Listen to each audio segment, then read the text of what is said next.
lo dijo en la primera hora. Muy bien, seguimos 8:04 en la mañana. Gracias, como siempre, a los aportes de la audiencia, los comentarios, el acompañamiento permanente a este espacio de noticias a primera hora por Sonorama, la gran señal nacional. Bueno, les decía, está sacramentada la decisión del presidente Lasso de disolver la Asamblea Nacional y eso implica que tendremos elecciones. El artículo 87 del Código de la Democracia establece que las elecciones serán en el plazo de 90 días. El Consejo Nacional Electoral se declaró anoche en periodo electoral y hasta el 24 de mayo, se entiende, presentará la convocatoria de elecciones y el calendario regresivo para ese proceso electoral que será inédito, histórico, en la vida política de este país. El ingeniero Enrique Pita tiene la gentileza de atendernos telemáticamente. Es el vicepresidente del Consejo Nacional Electoral. ¿Cómo le va, ingeniero? Bienvenido. Mauricio, un gusto conversar con usted, un gusto conversar con su audiencia, a sus órdenes siempre. Gracias, ingeniero, gracias por la gentileza. A ver, coméntenos el alcance de lo que se resolvió el día de ayer, es decir, el inicio del proceso electoral. ¿Qué significa eso? Normalmente en todo proceso electoral se toma la decisión de declararnos en periodo electoral.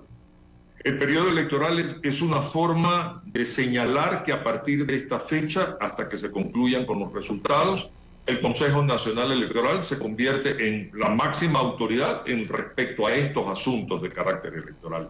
Y ninguna autoridad puede interferir en nuestras actividades relacionadas con llevar adelante un proceso. Obviamente esto es, insisto, el inicio del periodo. Ya la convocatoria la vamos a hacer nosotros la próxima semana, el día miércoles 24 se publica, pero la vamos a decidir el miércoles 23, y para esa convocatoria debemos haber concluido los aspectos relacionados con plan operativo, plan de contingencias y de riesgos, el calendario electoral y por supuesto el presupuesto. Es decir, a partir de anoche, la máxima autoridad de este país pasa a ser el Consejo Nacional Electoral, o sea, la función electoral. Respecto a los temas relacionados con el proceso electoral, ¿verdad? Nadie puede interferir en el proceso electoral. No es que somos la máxima autoridad, porque hay veces hay mucha confusión. Eso puede malinterpretarse, por eso le pregunto. Es correcto, en el argot popular es que ustedes son la máxima autoridad, no es así. Nadie puede interferir en el proceso. Así. Pero yo llego a mi casa y eso no funciona, créanmelo. Así que... Oiga, entonces nadie puede interferir. No, nadie puede interferir. Digamos, pongamos un ejemplo. Mañana un juez determina alguna actividad y pretende paralizar o obstaculizar el proceso electoral. Bueno, nosotros podemos recurrir ante el Tribunal Contencioso Electoral y el Tribunal Contencioso Electoral tiene la potestad y la fuerza, y ya lo ha hecho antes, de sancionar a un juez. Es decir, en términos, insisto, si mañana, y pongámosle de ejemplo, el ministro de Finanzas no nos provee los recursos oportunamente para llevar el proceso adelante, está interfiriendo. Nosotros podemos tomar acciones contra el ministro de Finanzas. Esto que acaba de decir... La fuerza pública obstaculiza nuestro desarrollo, también podemos tomar acciones. Siempre relacionado con proceso electoral. Esto que usted acaba de decir es fundamental. ¿Sabe por qué? Porque obviamente en este país donde somos muy mal pensados, hay gente que podría opinar que el presidente Lasso quisiera perpetuarse en el poder y evitar dilatar las elecciones y, por ejemplo, no entregar los recursos. Eso no hay cómo hacerlo, ingeniero. No hay cómo. Nosotros hemos asumido una responsabilidad porque está contemplada en la Constitución, no porque es la voluntad de una autoridad. Y porque está contemplada en la Constitución, estamos obligados a llevar adelante un proceso electoral. Pero para llevarlo adelante debemos tener un presupuesto que es aprobado por las autoridades de finanzas y que una vez discutido, por supuesto, porque no significa que llegamos con un valor y nos sacamos del sombrero y que finanzas nos tiene que dar los recursos. Por supuesto que es justificado, pero una vez que es aprobado ya es obligación de finanzas entregarnos los recursos, asignarnos los recursos en los tiempos previstos en un cronograma que se establece. Correcto. A ver, ustedes se han declarado en periodo electoral. Ayer Pero la Constitución establece que una vez publicado en el registro oficial el decreto de disolución de la Asamblea, que fue el mismo miércoles 17 de mayo, corren 7 días para que el Consejo Nacional Electoral convoque elecciones. La presidenta también ha dicho que ese plazo es hasta el 24 de mayo. ¿Será el 24 de mayo? ¿Podría ser antes, cuando el CNE convoque elecciones? ¿Cómo le ve usted? ¿Cómo están las cosas ahí adentro? Bueno, es nuestra obligación, estamos trabajando para aquello. Nuestras áreas técnicas están trabajando a marcha forzada respecto a todo esto que le comentaba hace un momento, el plan operativo, matriz de riesgo y contingencia, el calendario electoral, por supuesto, y el presupuesto. De tal manera que nosotros el 23 de mayo aprobamos la convocatoria, y la convocatoria tiene que determinar cuáles son las reglas del juego, ¿verdad? Que es todo lo que estamos conversando en este momento. El 24 se publica y comienzan a correr los 90 días que tenemos, de acuerdo a la norma, para llevar adelante el proceso. Entonces, recapitulemos, perdón que le interrumpa, recapitulemos. El día 23 de mayo van a convocar. El día 23 nosotros nos reunimos y aprobamos la convocatoria. Ya. Y la publicamos el 24. Ah, correcto. Entonces la convocatoria será el 24. Es publicada el 24, pero la hemos aprobado el 23. Ah, correcto, correcto. Es para no tener esa confusión, porque justamente me había confundido con eso. Prosiga, por favor. Yo le estaba mencionando que con la convocatoria tienen que estar todas las reglas del juego definidas, ¿verdad? Porque las organizaciones políticas, los candidatos y toda la ciudadanía tiene que saber cómo va a llevarse adelante el proceso. El día martes, a partir de las 2:30 de la tarde, nosotros vamos a tener un consejo consultivo de organizaciones políticas y están invitadas todas las organizaciones políticas de carácter nacional, precisamente para compartirles a ellos este cronograma. Y esta es una información importante. ¿Por qué? Porque ese cronograma que nosotros estamos armando no es el cronograma normal para un proceso normal. Este es un proceso excepcional. Y la excepcionalidad nos está obligando a apretar tiempos importantes y significativos, de tal manera que las organizaciones políticas tienen que prever su gestión con mucha eficiencia. Le adelanto, por ejemplo, procesos de democracia interna, los procesos de inscripción de las alianzas electorales, los procesos de inscripciones de candidatura, la campaña electoral. Y aquí me detengo. Dice la norma que la campaña sería hasta 45 días. Bueno, dada la excepcionalidad de este proceso, nosotros podemos decidir que la campaña sea 15 días, porque si no, no salimos. Y por supuesto el debate electoral también tendrá que ser ajustado a esta situación. Pero esto lo tenemos que compartir con las organizaciones políticas para que estén preparados. O sea, va a haber debate. Tiene que haber, la norma dice que tiene que haber. No hay cómo eludir eso, aunque sea un proceso excepcional. La excepcionalidad no elimina responsabilidades. Y mire usted, la excepcionalidad no puede tocar tiempos que la norma es clara respecto a los recursos legales que puedan las organizaciones políticas interponer en delegaciones, en CNE y en Tribunal Contencioso Electoral. Los aspectos de carácter legal que están determinados en la ley no los podemos tocar. Los tiempos para llevar adelante el proceso sí los podemos ajustar cuando la ley nos los permite. Por eso le hice referencia al periodo de campaña, porque la ley dice hasta. Ah, bueno, perfecto, dice hasta. Pero como la excepcionalidad de la situación nos obliga a recortarlo a 15 días, mala suerte, la campaña va a ser de 15 días. Correcto, ingeniero. A ver, ¿qué pasa, por ejemplo, con registro de organizaciones políticas? ¿Va a haber tiempo de que se registren nuevas organizaciones o no? No, definitivamente no. Las organizaciones políticas que están registradas con capacidad de participar son las que van a poder participar.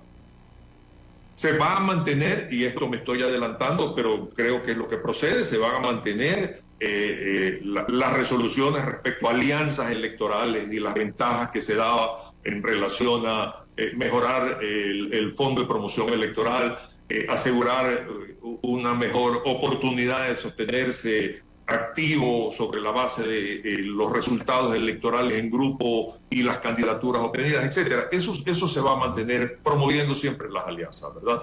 En este momento nuestra situación apremiante son tiempos, fundamentalmente. Tampoco me imagino entonces que va a haber tiempo para cambios de domicilio de los electores. Tiene usted razón, tampoco van a haber cambios de domicilio. Ingeniero, ¿quiénes pueden ser candidatos, tomando en cuenta lo atípico de esta elección, de presidente, binomio presidencial y de asambleístas? ¿Quiénes pueden ser candidatos y quiénes no pueden ser candidatos? Todos los ciudadanos que cumplan la edad y obviamente los requisitos de carácter legal para ser candidatos a asambleístas y para ser candidatos a presidente de la República. No existe restricción alguna, por ejemplo, para los que eran asambleístas hasta hace unos pocos días para recandidatizarse, como no existe una restricción para que el actual presidente pueda recandidatizarse. Pero cualquier ciudadano que cumple con la norma respecto a edad, respecto a no estar vinculado con contratos públicos, etcétera, etcétera, puede ser candidato. Los asambleístas que estaban cumpliendo su segundo periodo, es decir, ya no tenían chance de una nueva elección, de una segunda reelección, que estaban por terminar este periodo en 2025, ¿pueden volver a ser candidatos? ¿O eso jurídicamente no está resuelto aún, ingeniero? No, sí, señor. Hay una resolución, no estoy claro, creo que es de la Corte Constitucional, que no se contempla este periodo, este saldo de periodo, como una elección nueva.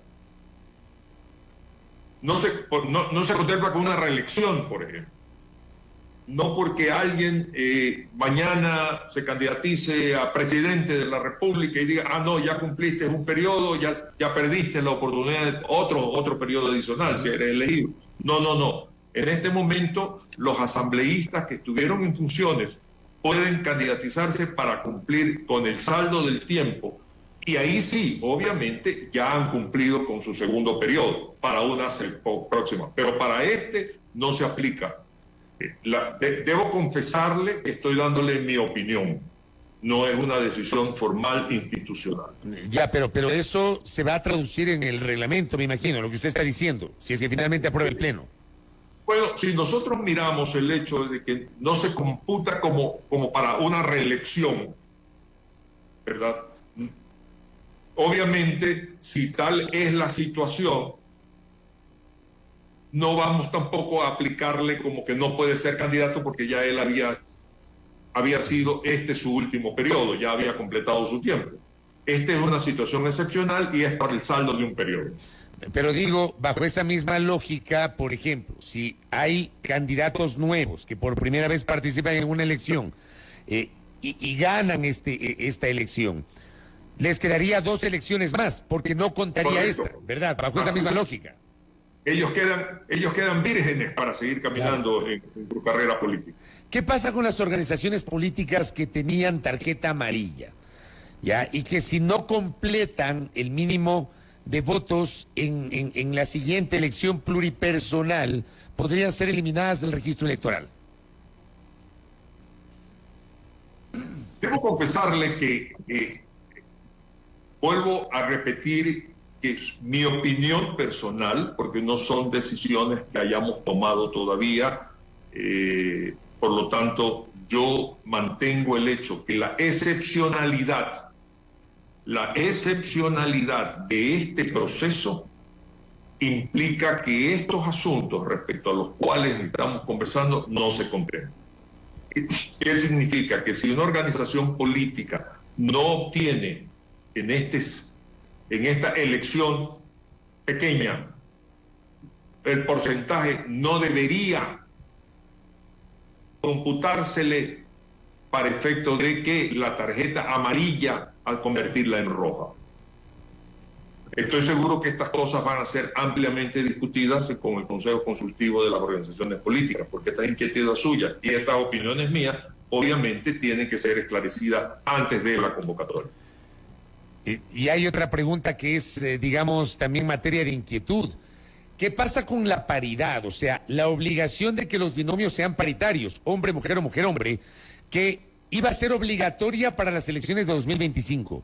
¿Ya se aplicaría para este proceso electoral o no todavía? van a seguir siendo obligatorias para el 2025.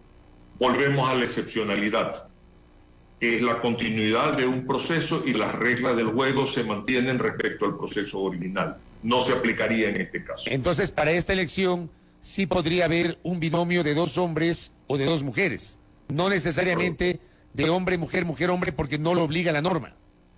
Es lo que hemos conversado al interior, pero cuando ya esté traducido en un documento, obviamente ya tendrá la formalidad. Pero es lo que hemos conversado al interior del CNE. De su experiencia, porque usted tiene experiencia en los ámbitos de la organización de procesos electorales, ¿el CNE como está ahora mismo, está preparado para afrontar por la premura del tiempo este proceso en tan corto plazo, ingeniero? Yo creo que sí. Yo creo que sí. El CNE tiene funcionarios de primera. El CNE tiene la experiencia. En las delegaciones tenemos directores de delegaciones de primera. Y tenemos muchísima experiencia. Y cuando digo tenemos, estoy refiriéndome realmente a los funcionarios. Lo importante es establecer reglas del juego suficientemente claras.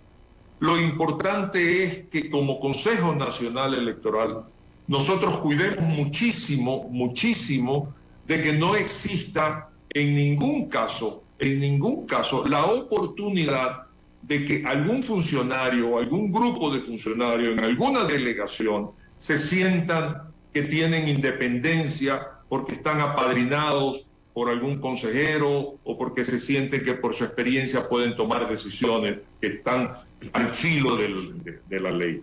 Eso lo tenemos que hacer trabajando en equipo, trabajando, mirando con detenimiento, pero al final yo creo que el CNE tiene la gente. Hay que apretar ciertas clavijas, hay que hacer ciertas mejoras, por supuesto, imponer un poco más de disciplina y evitar esto que ya le mencioné hace un momento.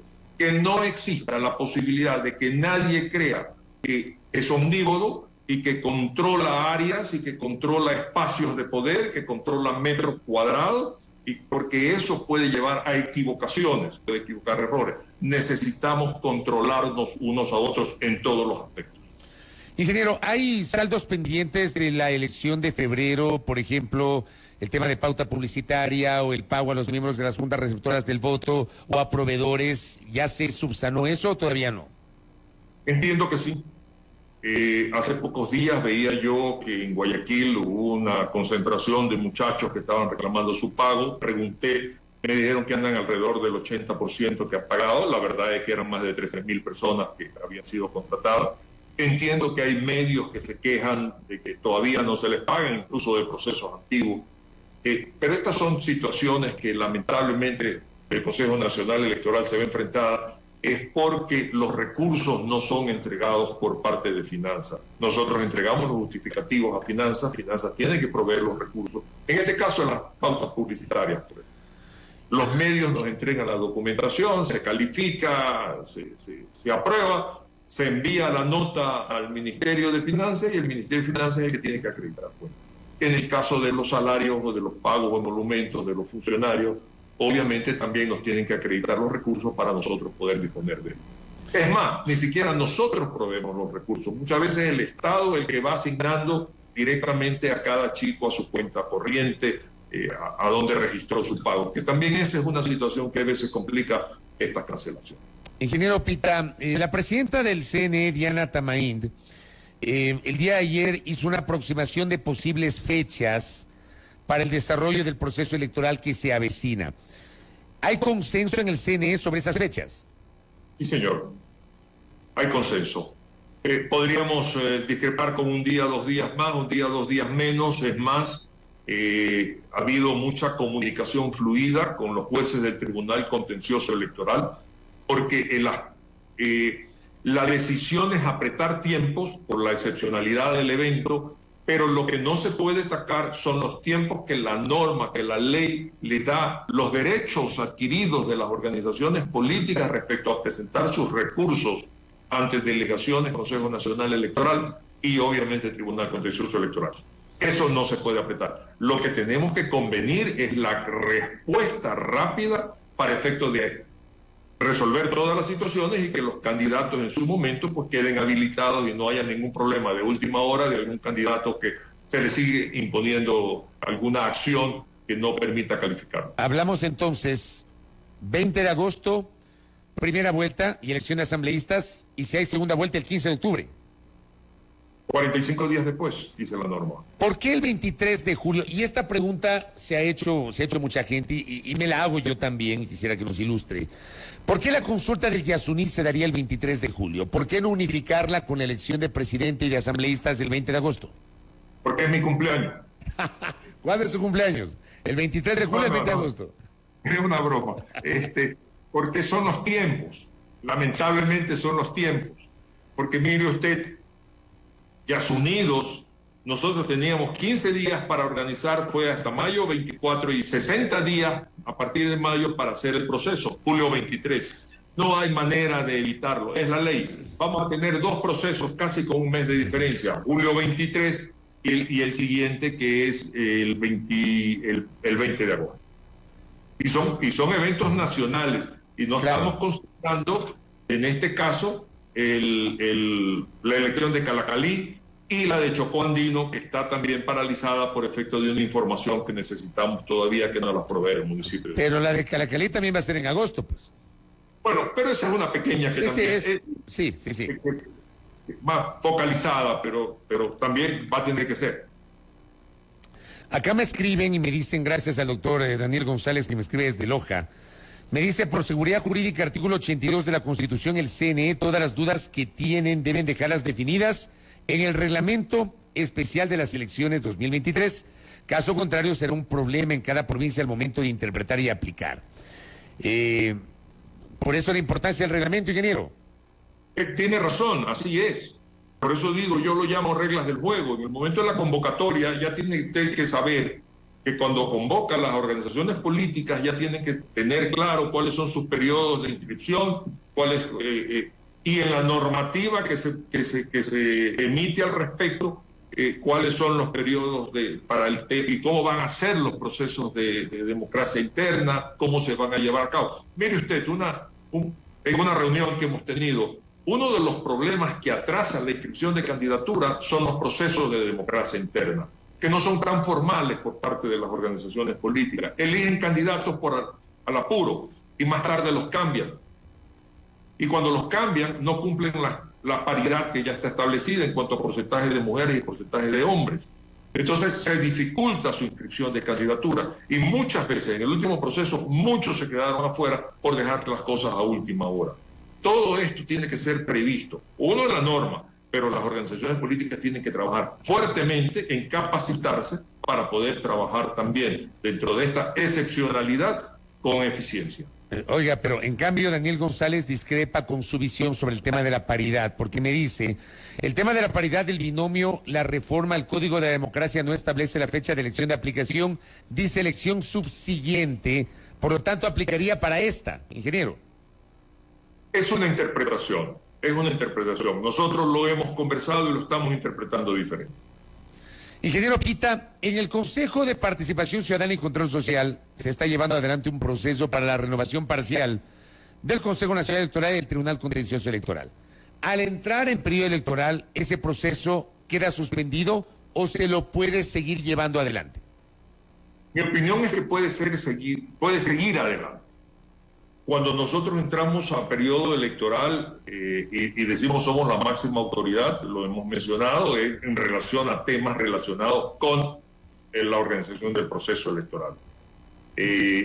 Si el Consejo de Participación Ciudadana concluye con la designación de los nuevos vocales que reemplazarían a los que tienen que ser sorteados de los que estamos actualmente en funciones, pues obviamente yo no vería, esa es mi opinión, no vería que exista un impedimento de carácter legal. Puede haber un impedimento en cuanto a la eficiencia del trabajo, sí, en cuanto al rendimiento y a la calidad de lo que ya estamos haciendo. Pero no vería yo que hay una limitación por parte de una situación como esta. Claro, y acá me recuerda el doctor González que en 2012, 2014 y 2017 sí se renovó el CNE en pleno proceso electoral. Sí se puede hacer entonces. Bueno, la ley es la ley y hay que respetarla. Correcto, ingeniero Pita. Usted nos ha dado luces sobre lo que se viene. Una última cosa. En este tiempo tan corto, porque es un calendario atípico, también va a surgir la preocupación de las papeletas electorales, de los materiales, de la conformación de las juntas. ¿Cómo visualiza usted eso, ingeniero? Bueno, habrá que tomar decisiones. Por ejemplo, los miembros de las juntas provinciales, los miembros de las juntas receptoras de votos del último proceso van a tener que ser repetidos. Hay un tema de capacitación que hay que aprovecharlo. Segundo, por ejemplo, ya se ha conversado que va a ser imposible llevar el voto en el exterior en la forma manual como se hizo anteriormente.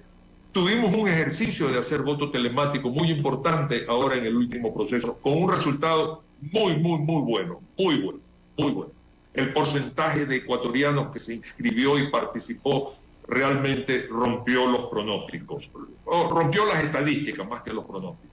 De tal manera de que ahora, como no va a haber tiempo para enviar los paquetes electorales, la decisión, no formal todavía, pero ya conversada, de alguna manera convenida previamente, es que nos vamos a ir al voto telemático. ¿Que tenemos que trabajar fuertemente en aquello? Sí, porque hay que difundirlo, hay que crear un padrón electoral y registro electoral sobre la base de las inscripciones de los ecuatorianos, pero aquí debemos trabajar cogidos de la mano, obviamente con relaciones exteriores y con toda el área diplomática, y el resultado fue bueno antes y yo creo que puede repetirse para este proceso. Para cerrar, aquí me pide el oyente Franco Martínez que le pregunte si se podrán registrar nuevos proveedores de medios para difusión, dice. Pienso que esa es una etapa que tiene que también abrirse por parte del Consejo Nacional Electoral. Por supuesto que sí.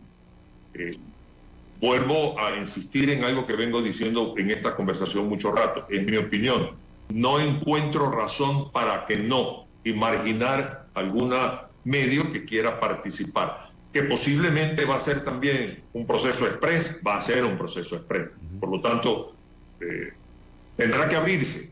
Es decir, esta es una elección chiquita, excepcional, pero no debe omitirse solemnidades, no debe omitirse eventos o actividades que tienen que darse para garantizar la transparencia, la participación, la eficiencia.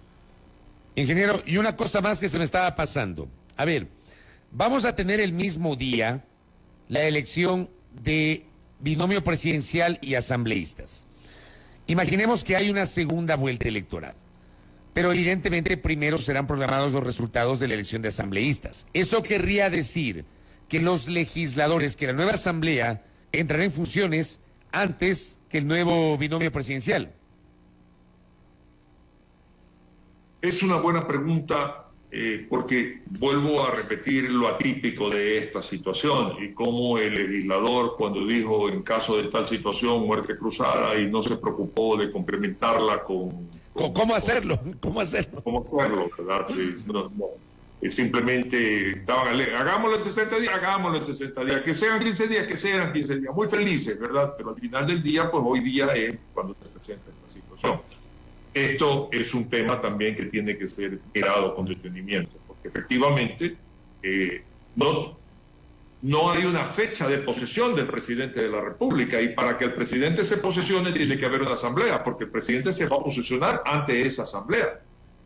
No obstante que esta es una elección chiquita, circunstancial, hay solemnidades que no se... porque van a haber asambleístas nuevos. Por lo tanto, tiene que haber una posesión de asamblea y tiene que haber una posesión del presidente ante la asamblea. Los tiempos, no tengo una respuesta en este momento.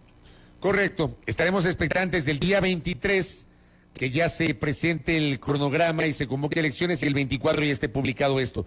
Ingeniero Pita, gracias por resolver estas primeras inquietudes. Muy amable. Seguro, Fabricio, siempre a sus órdenes. Buenos días. Muy gentil. Enrique Pita, vicepresidente del Consejo Nacional Electoral. algunos temas vinculados al proceso electoral y dudas que quedan ahí flotando. Lo de la paridad, que está allí, hay que esperar el reglamento. Previamente habrá esta reunión del Consejo Consultivo de Organizaciones Políticas.